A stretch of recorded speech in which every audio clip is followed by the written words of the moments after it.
कृष्ण महाराज की जय। लीळांचे चिंतन घडावे,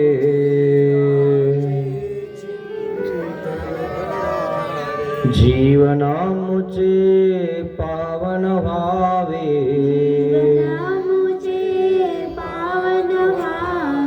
पुलकित व्हावी धरा, जय जय श्री चक्रधरा, स्वामी श्री चक्रधरा, जय जय श्री चक्रधरा। श्री गोपाल कृष्ण महाराज की जय।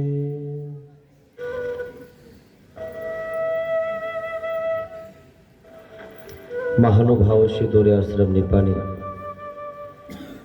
छत्रपती संभाजीनगर येथून आलेला हा आश्रम तालुका मुदखेड, जिल्हा नांदेड, गाव चिकाळा या ठिकाणी शिदोरी सत्संग गावकरी मंडळींनी या ठिकाणी आयोजित केलेला आहे।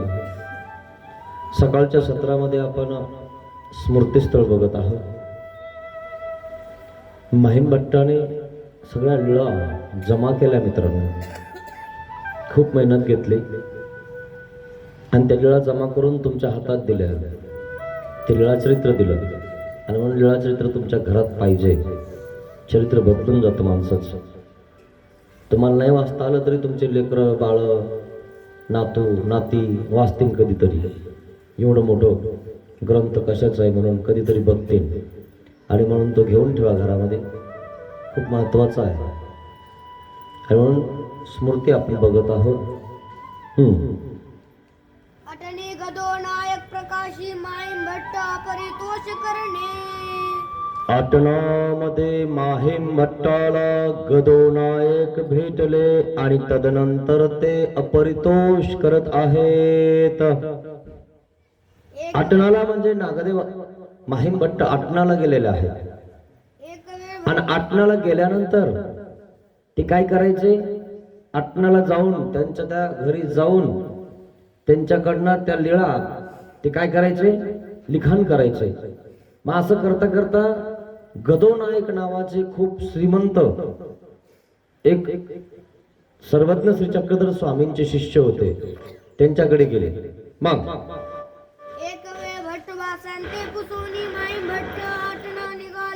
एक वेळ माहीम भट्ट नागदेव आचार्यांना विचारून कुठे गेले, आटनाला गेले। आटन म्हणजे भिक्षा भोजन करून 11 विधीचं अनुष्ठान करून राहायचं, गेलं पाहिजे आटनाला, है ना। नाही जर जाणं झालं तर 1 महिना तरी गेलं पाहिजे मित्रांनो, है ना। तुम्ही पण एखाद्या बार कोणासोबत तरी जात जा, एखादा महिना 10 दिवस 5 दिवस, है ना। आणि म्हणून जाणं होत नाही म्हणून तुम्ही काय करत असता, त्या पदयात्रात जात असता। पदयात्रा सुद्धा एक आटनाप्रमाणेच आहे मित्रांनो, ते एक आटनच आहे, है ना। मग दर मुक्काम करायचं, है ना, भिक्षा करायची, अशा प्रकारे त्या ठिकाणी तुम्ही जात जा। उत्कर्षाचे वैराग्य केले। काय उत्कर्ष असं वैराग्य केलंय कोणी, माहीम भट्टाने। खूप सुंदर असं त्यांचं वैराग्य होतं। माहीम भट्टाला इतकं विद्वान पंडित होते, तर मग त्यांनी काहीच केलं नाही का, नाही त्यांनी वैराग्य सुद्धा केलं। कसं केलं, उत्कर्षाचे। काय आपण काहीतरी केलं पाहिजे तेव्हा त्या ठिकाणी आपलं कर्तृत्व पुढे दिसायला लागतं मित्रांनो। तुम्ही काहीच नाही केलं तर कसं जमणं। तुमच्या घरी जर तुम्ही व्यवस्थितरित्या काम नाही केलं तरी लोक काय म्हणतात, काहीच कामाचे नाही किंवा हे काहीच कामाचं नाही।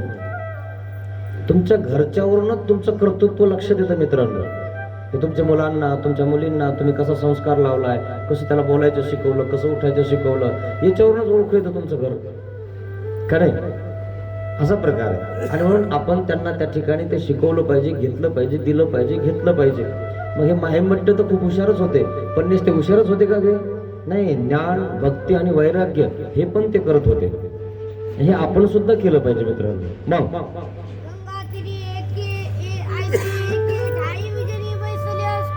गंगा तीरला म्हणजे हे राहेर टू नाशिक हे गंगा तीर आहे आणि या गंगा तीरलाच स्वामी खूप फिरले आणि मग आजही तिथं स्थान आहेत आपले उपलब्ध. मग त्या ठिकाणी असे जिथं जिथं स्वामी गेले, जिथं जिथं भक्तांचे गाव आहेत त्या गावाला माहीमभट्ट फिरले. मग मार्गी जाता गदोनायकी दुरुनी देखिले. आता झालं काय, एक भिक्षुक एक तपस्वी एक झाडाखाली बसलेला आहे आणि गदोनायक हे समजा देवाचे शिष्य होते आणि देवाकडनं त्यांनी बरंच लीळाचरित्र हे ते बरंच ऐकलेलं होतं. मग आटन विजन भिक्षा भोजन काय आहे हे माहित होतं. जसं तुम्हाला कसं माहिती असतं है ना, की हे आपले महानुभव आहेत आणि आपले महानुभव या गावावरून त्या गावाला जात असतात, भिक्षा मागत असतात. मग एखाद्या वेळेस तुम्हाला जर कधी पुढे एखादा साधू एखाद्या झाडाखाली बसलेला दिसला तर तुम्ही काय करता, लगेच त्यांना जाऊन भेटता, दंडोत करता किंवा आपल्याकडे काय असलं त्यांना देता किंवा मग तुम्ही दंडोत घालता की आमच्या घरी जेवायला या वगैरे वगैरे. तसं गदोनायक चालले होते घोड्यावर. पूर्वी घोडे होते है ना, असे वाहनं वगैरे कमी होते, घोडे टांगे असा प्रकार होता. मग आणि घोड्यावरून उतरली. आणि काय झालं, घोड्यावरून ते उतरले. माहीमभट्टाची साष्टांग दंड ते घातले. आता घोड्यावरून उतरले आणि घोड्यावर उतरल्यानंतर त्यांनी लगेच झाडाखाली गेले आणि झाडाखाली गेल्यानंतर काय केलं त्यांनी, माहीमभट्टाला त्या ठिकाणी साष्टांग दंडोत घालून दिले. आणि म्हणितले. आणि काय म्हणतात, हे कोण महात्मे आहेत. माहीमभट्ट मान्य न रंगतीची. आता लक्षात नाही आलं कोणाच्या, नायाच्या गदोनायकाच्या कोण महात्मे आहेत काय माहिती. आणि साष्टांग दंडोत त्या झाडाखाली ते आहेत आणि असे साष्टांग दंडोत घालून दिले गदोनायकाने. आता गदोनायक किती श्रीमंत आहे माहिती आहे तुम्हाला. ते इतके श्रीमंत होते की राजा लोकांना सुद्धा ते पैसे देत होते. मग विचार करा है ना, तुमचा आज ते टाटा बिर्ला बिल गेट याच्यासारखे है ना, अशा प्रकारे इतके श्रीमंत होते. ते खाली उतरले, खाली उतरून साष्टांग दंडोत घातले. का बरं, कोणी एक भिक्षुक, कोणी एक साध्वी, कोणी एक तपस्वी झाडाखाली बसलेला आहे देवाचं चिंतन करत आहे. आणि मग जवळ गेले आणि जवळ गेल्यानंतर त्यांनी प्रार्थना केली, विनंती केली, कोण भिक्षुक आहात आपण, कोण तपस्वी आहात आपण, विचारलं. पण माहीमभट्टाचं काय होतं, मौन होतं. ते कोणाला बोलत नव्हते है ना, कारण आपला वेळ महत्वाचा आहे, आपण रिकामं बोललंही नाही पाहिजे का नाही. आणि म्हणून मौन धरून त्या ठिकाणी देवाचं चिंतन करायचं, स्मरण करायचं. आणि म्हणून सगळ्यात महत्वाचं जो तप आहे ना, मौन तप.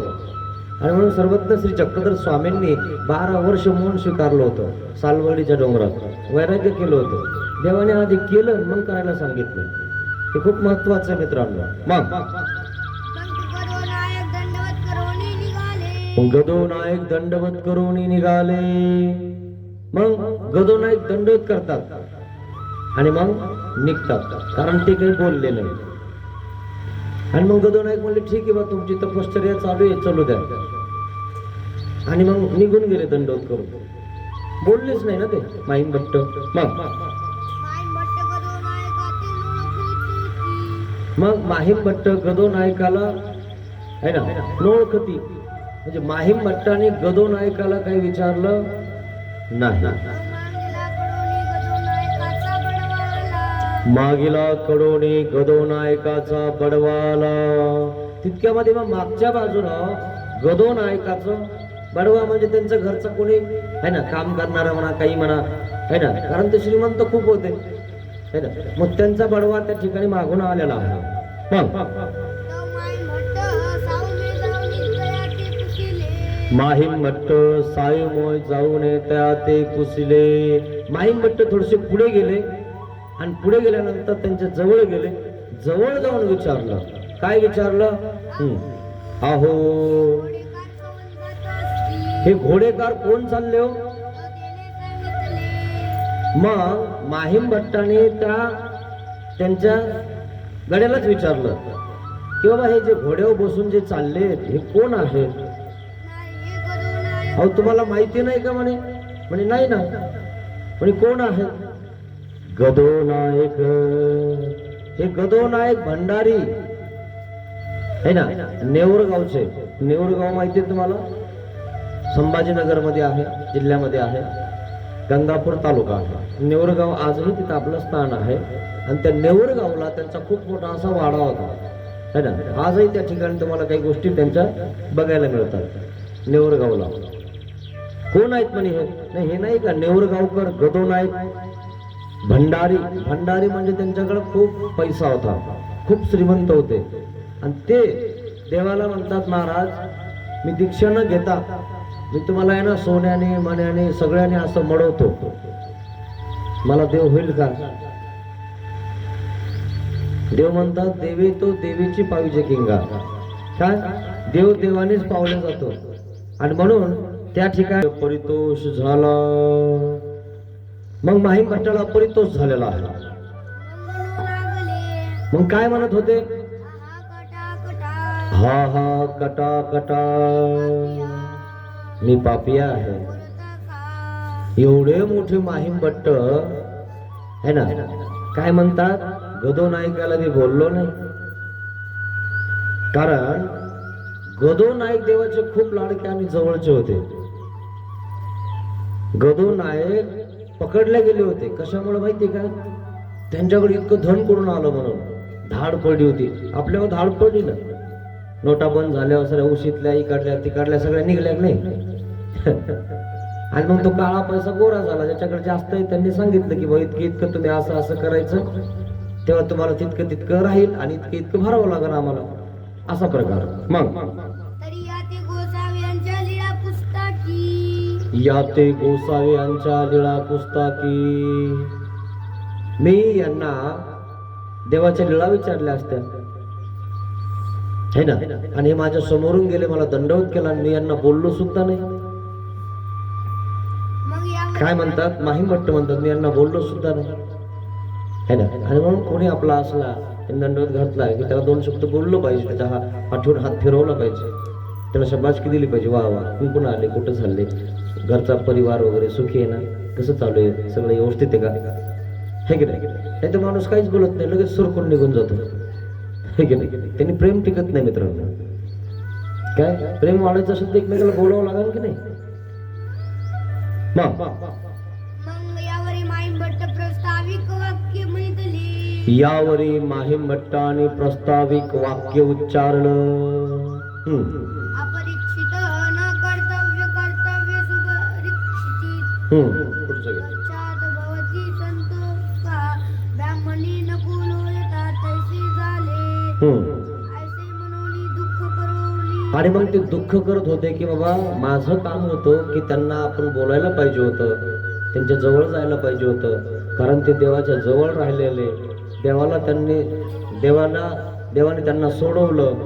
हे किती महत्वाचे होते. आपण त्यांना देवाच्या लीळा विचारू शकत होतो, लिखाण केले असत्या.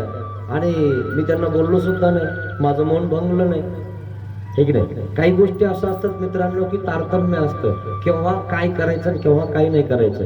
बलवत्तरा दुर्बलम बाध्यते हे ना. मौन धरलं तुम्ही मग काय मौनच राहता का? धर्म जर कोणी विचारत असेल त्यावेळेस आपलं मन सोडलं पाहिजे. नाही तुम्ही म्हणणार नाही मी सुपारी ठेवली, विडा ठेवल्या, आता मी बोलणारच नाही. पण धर्म करायचा आहे, धर्म कार्य आहे, त्यावेळेस तुम्ही धर्मासाठी धरलं ते मौन. देवाने मौन धरलं तर धर्मासाठी तोडलं की नाही.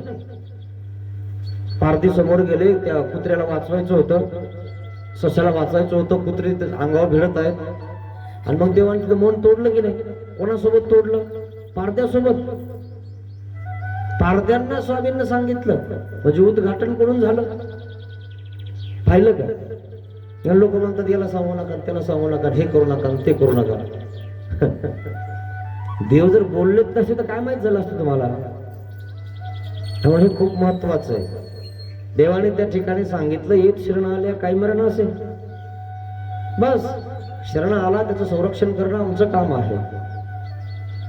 आणि तिरकमट्या त्यांच्या हातातल्या खाली पडल्या आणि तेव्हापासून त्यांनी हिंसा सोडून दिली. आणि म्हणून हिंसक लोकांना कधी वळण लावायचं? जे सप्तदुर्व्यसन आचरणारे त्यांना कधी बोलायचं, कधी यांना वळण लावायचं? त्यांना आपण बोलणारच नाही, जवळ घेणारच नाही, ते जास्त बिघडतील ना. ते म्हणते ये रवी झालंय, ते रवी झालंय, जे होईल ते होईल असं म्हणतात. अरे भाऊ आता ये रवी वज झालंय, ते रवी वज झालंय, पण आता जास्त मान आवटळण जरसं कमी कर वज. जमत नाही का? थोडस वज कमी केलं तर तो मान आवटळणार नाही ना. पण ते त्याला कोणी सांगणार नसलं की ते बळच उचलायला लागतं, असा प्रकार होऊन जातो है ना. आणि म्हणून त्या ठिकाणी अशा व्यक्तींनाही त्या ठिकाणी आपण जवळ घेतलं पाहिजे, त्यांनाही बोललं पाहिजे, है की नाही. तसं त्या ठिकाणी माहीमभट्ट म्हणतात किंवा देवाची इतक्या जवळच्या असताना मी यांना बोललो नाही, मी बोलायला पाहिजे होतं, माझं मन भांगवायला पाहिजे होतं. मग सदा सारंग पंडित क्षीर भोजन परित्यजनी अनुचितानुवादो. आणि मग आता हे माहीमभट्ट या गावावरून त्या गावाला लीळाची शोधणी करत करत चाललेले आहे, लीळा लिखाण करत. आता गदो नाईक त्यांच्यातून चुकले है ना, आता दुसरीकडे गेले. तितक्यामध्ये सारंग पंडित देवाच्या जवळचे होते. मग सारंग पंडित यांना ते भेटले. श्री प्रभू गोसावे असता माईमभट्ट लीळा शोधित प्रतिष्ठानासी सारंग पंडितासी भेटू गेले.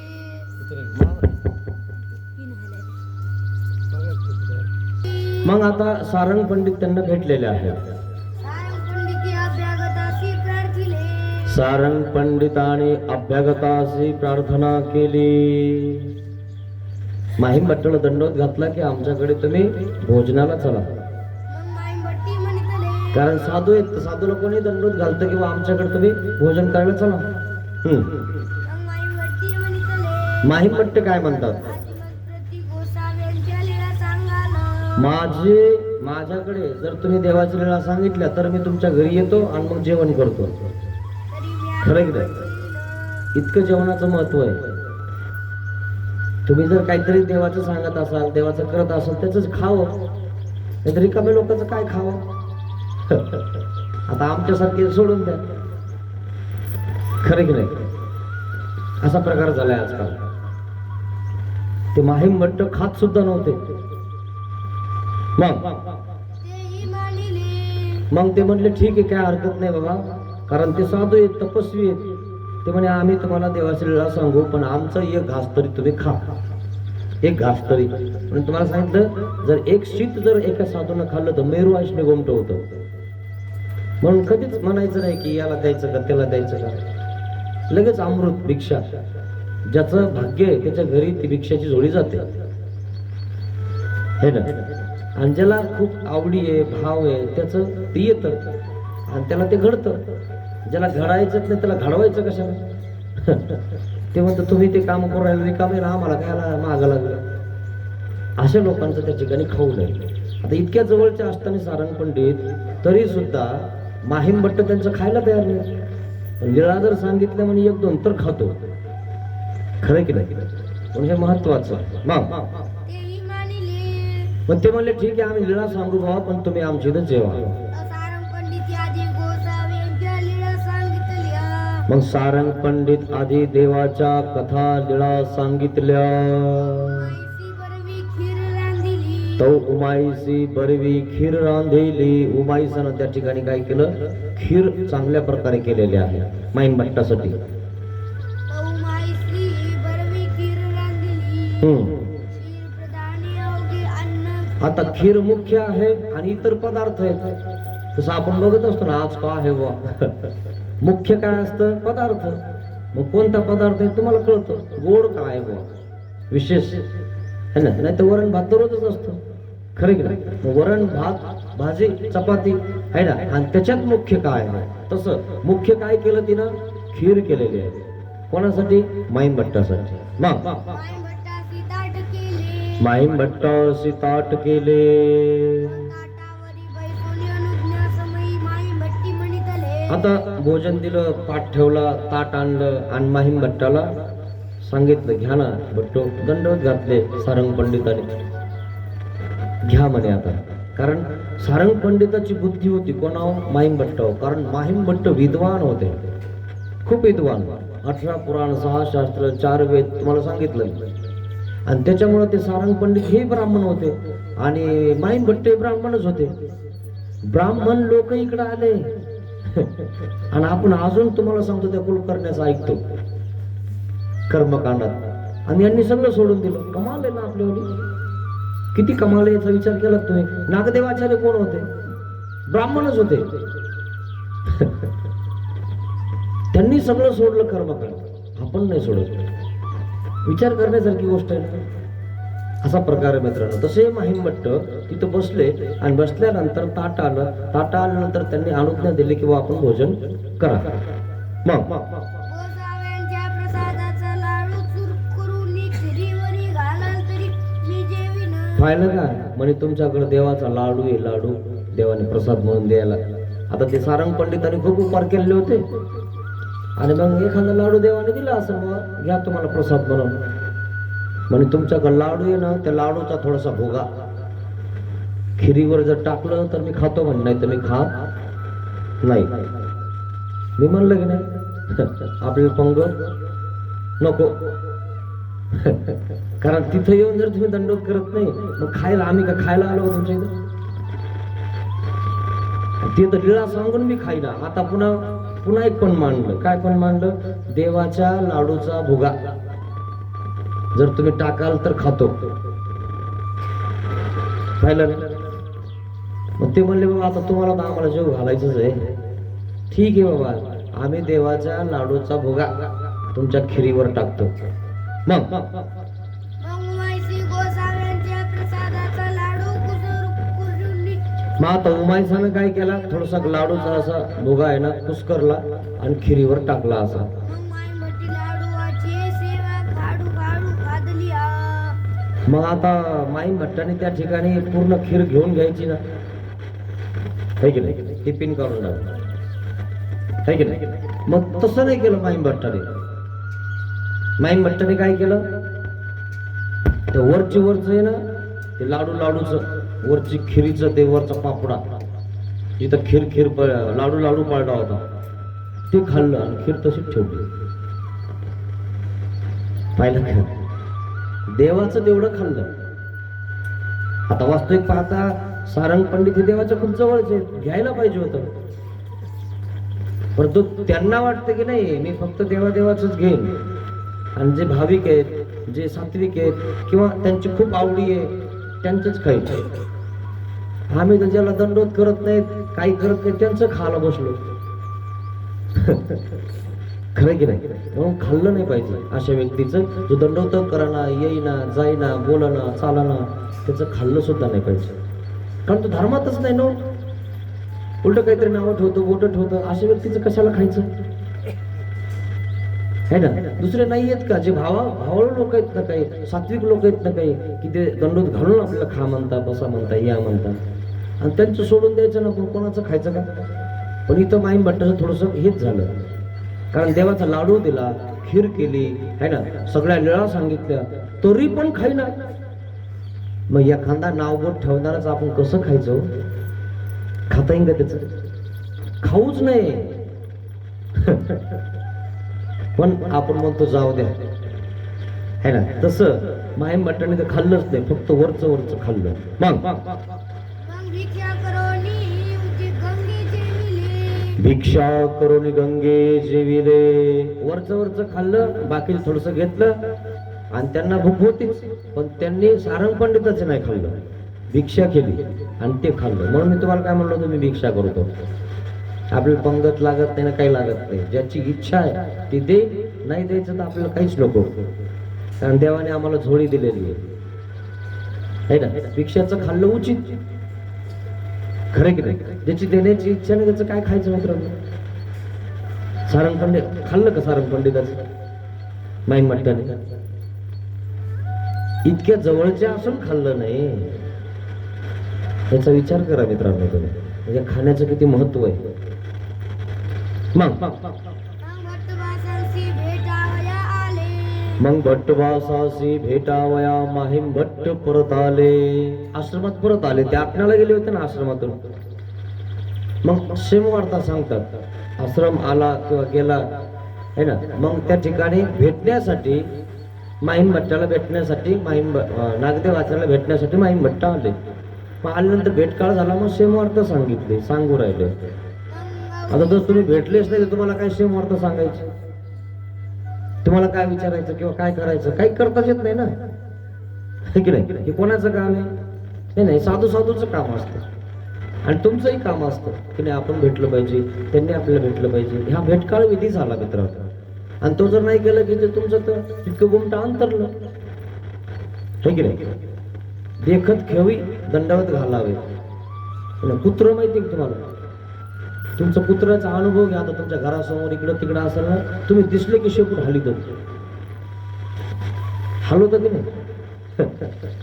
असा प्रकार आहे. आपल्या साधू दिसल्यावर सुद्धा हलवत नाही आपण, असं बी नाही. फक्त ते नांदेडला ते मुदखेडला गेल्यावर आपण असं करत असतो.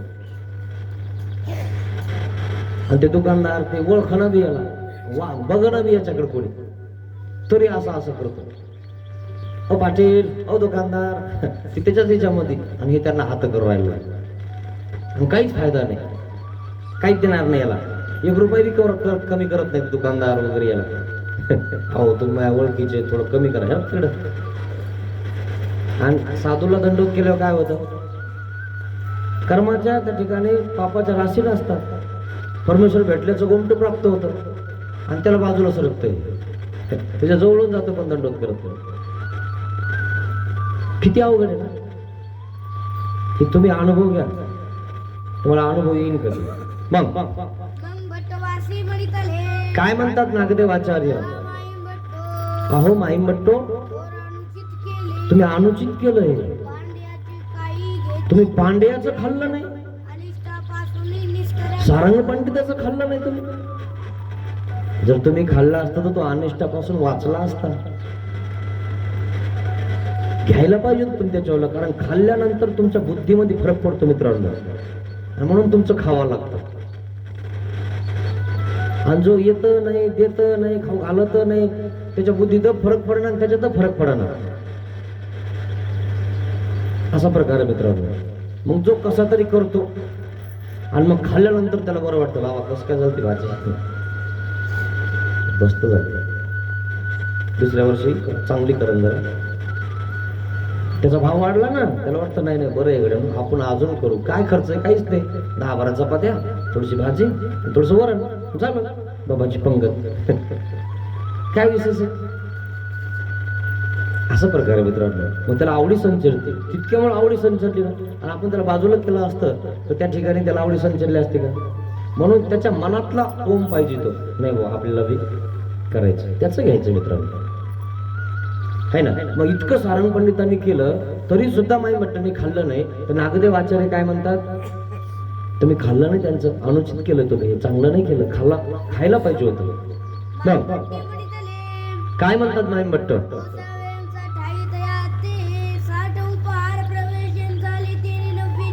माईन भट्ट म्हणतात त्यांनी 60 उपहार देवाच्या ठिकाणी केले, त्यांनी त्यांचा अनिष्ट नाही चुकलं का? आणि देवाकडनं चुकणार नाही का? आणि माझ्या खाल्ल्याने काय चुकणार आहे? देवाला इतकं त्यांनी दिलं है ना, इतकं खाऊ घातलं, कारण त्यांनी प्रसन्न केलं देवाला. उपहार देऊन देऊन, उपहार देऊन देऊन, उपहार देऊन देऊन. काही लोकांना पंक्ती करायची खूप हे असते मित्रांनो, वाह असतो. आणि पंगत केली त्या ठिकाणी, जेवले की साधू म्हणतात वा वा, कोणत्या यजमानाची पंगत आहे, लयच भारी पंगत करतो, दरवर्षी करतात, हे की नाही? दरवर्षी काहीतरी विशेष आणि व्यवस्थित आणि चांगलं करतो, त्याचं त्या ठिकाणी खाणारे म्हणजे साधू संत सुद्धा नाव काढतात. माणूस तृप्त होऊन जातो. आणि म्हणून देवाने 60 उपहार सारंग पंडिताचे त्या ठिकाणी स्वीकारले होते. मग माई भट्ट म्हणतात बाबा त्यांनी 60 उपहार त्या ठिकाणी देवाच्या ठिकाणी केले, आणि माझ्या 1-2 घासाने त्यांचं काय होणार आहे? पण त्यांचं कसं होतं, सारंग पंडिताचं देव आहे ते खरं आहे, परंतु देवा काही बुद्धी आहे काही नाही. ज्यावेळेस देव घरी आले त्यावेळेस माहितीये का त्यांनी काय केलं? सारंग पंडितांनी पत्नीला बाहेरच निघू दे ना, असा पडदा लावून राहिले, असा हे करू राहिला, तिकून खीर ते सगळं स्वयंपाक घ्यायला लागला, बाहेरच येऊ दे ना, देवाला सुद्धा दंडोत करू दे ना. अज्ञान. का बरं? दंडोत गिंडोत केला, देवाने काही निरूपण केलं तर त्या ठिकाणी देवाचं व्हायची होय, देवासोबत जायची होय. पाहिलं का किती अवघड आहेत लोक. म्हणून हे काही लोक आहेत ना, तुम्हाला सांगतो, मंदिरातच जाऊ देत नाही, देव धर्मच करत बसन तिकडं, इकडं शेतात कोण जाईल, माझं कोण धुणं धुईल, असेच काही लोक तुम्हाला सांगतो. कुठे 1 घंटा सुद्धा त्याला देव धर्म करू देत नाही काही लोक, कौरव बांधून ठेवतात त्यांना. देव धर्म करायला सुद्धा सुट्टी नाही. काय त्या शेळ्या नाही द्यायत का? त्यांना असं बांधून ठेवायचं, असं आवळून. आणि थोडस रोज रोज चालायला लोक काय म्हणतात, रोजच चालली, उठली की जाती, उठली की जाती. मग रोज तुझ्या पायाच पडायचं का उठलं की? देवाच्या सोडून तुझ्याच पडावं लागेल पायाच पडावं लागायचं नाही, अवघड होतं. आता आता कमी झालंय. आता बी माहेराला जाताना पाया नाही पडले की हा हा हा चालू होऊन जातं यांचं. असे तुम्हाला सांगतोय. इकडं तर कोणी विचार ना गावामध्ये, पण घरातली घरातच दाबून हल पड पाया माया. अरे इकडे ये, रोज पाया पडतील, सर गाव पाया पडन तुझ्या. गंधही लावून हारही घालतील आणि दक्षिणाही देतील तुला. इकडं नको मग, तिकडं काय बळच मागितली मग. संन्यास घेतल्यावर रोज तुला पाया पडतील ना सगळे, वाड्यातले पडतील सगळे, सगळे तिकडे इकडे पडतील. पण कळत का काय? असा प्रकार आहे तुम्हाला सांगतो जीवनाचा. तुमच्या ठाई झाले ते नववीची. तुमच्या ठाई झाले ते नववेची. मग तुमच्या ठिकाणी जर तुम्ही जर घेतलं असतं ना, तर त्याला बराचसा फरक पडला असता म्हणे. माझेनी काय होईल? माझे जेणे काय होणार? भटवासी म्हणीत रे. काय म्हणतात भट्टबास? तुमचेनी होती. तुमच्यानी होते, म्हणजे तुम्ही जर खाल्लं असतं ना, तर काय झालं असतं, त्यांच्याकडे त्यांचा फायदा झाला असता, त्या अनिष्टापासून चुकले असते. माई भट्टी म्हणितली ते का? ते का? भटवासी म्हणितले. काय म्हटलं? तुम्हावरी तयाची बुद्धी होती म्हणून. का बरं? माहीम भट्टावर सारंग पंडिताची बुद्धी होती. तुमची बुद्धी जर समजा एखाद्या साधूवर आहे, ज्याच्यावर आहे ना, त्याचा तुम्ही उपदेश घेता किंवा त्याला तुम्ही जेवायला बोलवता, त्याच्यासोबत तुम्ही राहता, मग त्या व्यक्तीनं जर तुमचं खाल्लं की तुम्हाला बरं वाटतं. ज्याच्यावर तुमची बुद्धी नाही, घेणं नाही, देणं नाही, है ना, तुम्हाला त्याला देवाही वाटत नाही. आणि म्हणून त्याचा काही प्रश्नच राहत नाही, तो सुधारणार नाही. पण ज्या व्यक्तीची ज्या गुरुवर संतावर श्रद्धा आहे, त्यांनी त्याचं खाल्लं पाहिजे आणि त्यांनी त्याचं घेतलं पाहिजे, दिलं पाहिजे. तसं जर केलं तर काय होतं, त्याचा फायदा होतो पुढच्याचा. आपल्याला श्रद्धापूर्वक बोलवलं ना कोणी, तर जायला पाहिजे त्याच्या घरी आणि त्याचा चहा घेतला पाहिजे. थोडंसं चहा नाही तर मग काहीतरी दुसरं खाल्लं पाहिजे, काही ना काहीतरी एखादा घास घेतलं पाहिजे, है ना. तुम्ही जर म्हणले आम्ही काहीच घेत नाही, काहीच करत नाही, तर कसं जमणार? मग त्याचा फायदा कसा होईल, त्याला घडवलं कसं जाईल, हे खूप महत्वाचं आहे. तसं माहीम भट्ट गेले तर खरी त्यांच्याकडे, परंतु काय झालं, त्यांचं काही घेतलं नाही. मग सर्वज्ञ म्हणितले. देव काय म्हणतात? ठाया जायची तया आधीन होईजे. जयाच्या ठाया जायचे तया अधीन होईजे. आपण ज्या ठिकाणी गेलो ना, त्या ठिकाणचे रीतिरिवाज काय आहेत, कसा प्रकार आहे, त्या प्रकाराने त्या ठिकाणी गेल्यावर त्या ठिकाणी त्यांचं ऐकलं पाहिजे. चार चौघं काय म्हणतात, एक दोघं काय म्हणतात, आणि त्यांचं त्या ठिकाणी ऐकलं की त्या ठिकाणी आपण माणसात आहेत. आणि त्या ठिकाणी आपण आपलाच एक कड शिवलाटा ओढायला लागलो तर ते काय म्हणते, ते बाबा हेक नाही, एक कड वडीत काय म्हणतील लोक, चार चौघं हेक नाही म्हणतील, ते एक कडच वडीत. आम्ही इतके लोक म्हणायला लागलो तरी बाबा ऐकच ना. तुम्ही काय म्हणता, द्या सोडून बाबाचा पिच्छा, चल द्या आपलं. असा प्रकार होऊन जातो. चार चौघात बसलं पाहिजे मित्रांनो, है ना, हे सांगत आहेत. किंवा तुम्ही त्यांचं घ्यायला पाहिजे होतं, खायला पाहिजे होतं. मग मातेही गोसाव्यांच्या लीला सांगितल्या. अहो तुम्हाला देवाच्या लीला सांगितल्या, देवाच्या लाडूचा है ना भोगा तुम्हाला दिला, देवाचा देऊन सुद्धा तुम्ही त्यांचं खाल्लं नाही. कमाल आहे तुमच्यावर. शिक्षा पण करत आहेत नागदेव आचार्य माहीम भट्टाला. तुम्ही खायला पाहिजे होतं, का नाही खाल्लं तुम्ही? आता एवढी पंगत केली, आम्ही जर गेलो निघून तर खरे खोटे कोणासाठी गेलं मग हे ना, हे कळायला पाहिजे ना. दंडोत घातला तर जेवायला पाहिजे, नाही दंडोतच घ्यायचं नाही बाबा, आपल्याला जेवण होत नाही, है ना. आता मी जर गैर हजर राहिलो एक दोन पंक्तीला, जमन का? असा प्रकार आहे. मग जो टिकवतो ना त्याच्याकडे सगळं आहे, आणि जो टिकवतच नाही का, त्यांचं काय नाही म्हणे, आले तर आले, गेले तर गेले, असा प्रकार होऊन जातो. घ्यायचंच नाही, दंडोत होत नाहीत. जे आहे ते सरळ मित्रांनो.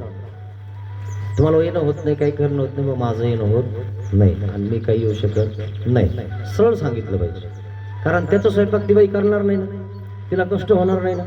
नाही ती काय म्हणते, हे येणार आहे, ते येणार आहे, ते सगळं दुर्डी त्याच्यात भरून आणते आणि तिला वाटतं बा आता सगळं व्यवस्थित जेवतील. भाजी कशी झाली, काय कसं झालं, व्यवस्थित जेवलं तिला बरं वाटतं आहे ना. तिचं जर तिचं थोडंसं नाव काढलं, वा वा काय भाजी केली, तिला अजून बरं वाटतं, अरे वा भारी झाली वाटतं आपली भाजी, आहे की नाही. नाही तर मग नाही अशीच केली तशीच केली, मिठच नाही, तेलच इतकं टाकलं आणि काय करता येत नाही तुमच्या बायांना. रिकामा ताणच झाला करून धरून, नावं ठेवायला लागले तुम्ही, पाहिलं का असा प्रकार आहे काही लोकांचा. अरे कसं असो, देवाने काय सांगितलं, पाथरी पडली भोजन की जे कळेल की तू. नागदेवाचार्य जेवायला बसले आणि तिनं काय केलं, करडेल म्हणजे काढलेलं जे तेल असतं ते असं ठेवून देतात लोक कशात तरी, इतका घोरट वास होता त्याच्यावाला, आणि तुपाचा आणि त्या तेलाचा डबा जवळ ठेवलेला होता. कळालंच नाही, तिनं करडेल तूप आपलं तेल नागदेवाचार्यला वाढलं आणि तूप वाढलंच नाही, तिला वाटलं तूपच वाढलं आणि नागदेवाचार्य ते खा लागले आणि इतका घोरट वास. पण नागदेवाचार्य काहीच म्हणले नाही जेवस तर, वाह काय मस्त झाली ना सगळं.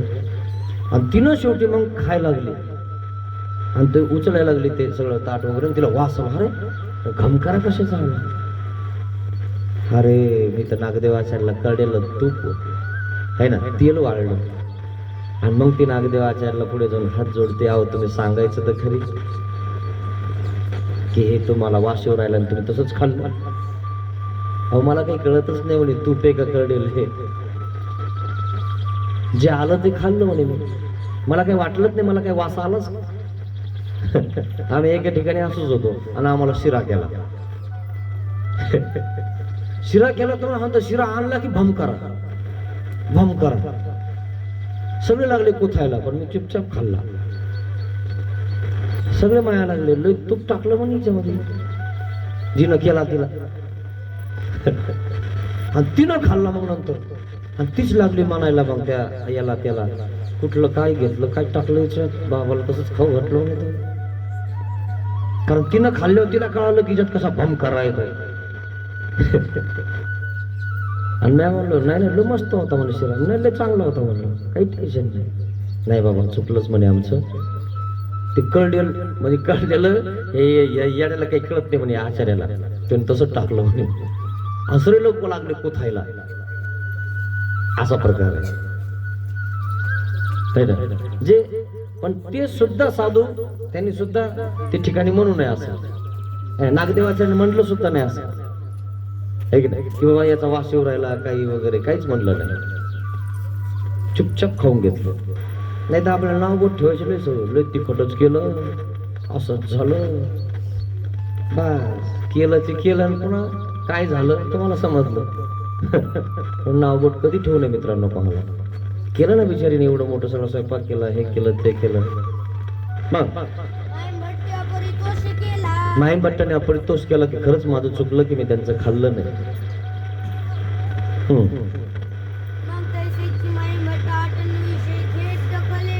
अशा प्रकारे माहीम भट्टाने ह्या लीळाची शोधणी केलेली आहे. खूप चांगला असा हा स्मृतीस्थळ आहे आणि म्हणून आपण खाल्लं पाहिजे मित्रांनो. आपल्याला आवडीपूर्वक दिलं हे ना, दंडवत घातले की आपण घेतलं पाहिजे. आणि ज्याला आवडी नाही, ज्याला इच्छा नाही आहे ना, काहीच इच्छा नाही, त्याचं आपण थोडं टाळलं पाहिजे. घेतल्या सुख न घेतल्या दुःख, नाही खाल्लं की त्याला दुःख वाटतं ना, त्याचं खाल्लं पाहिजे. आणि ज्याला घेऊ नाही तर नाही घेऊ, काही गरज नाही आम्हाला, मग ते आपण ठरवायचं काय करायचं आता याच्यावर.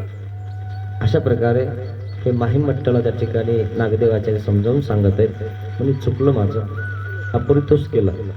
ज्या माणसाची इच्छा आहे, भाव आहे ना, त्याच्याकडे गेलं पाहिजे. नाही तर मग श्रीमंताचेच घर घ्यायचे आणि गरीबाचे सोडून द्यायचे. एखाद्या गरीबाने बोलवलं, एखाद्या झोपडी असेल त्याच्याही घरी गेलं पाहिजे. नाही तर मग फक्त बंगलेच बघितले पाहिजे.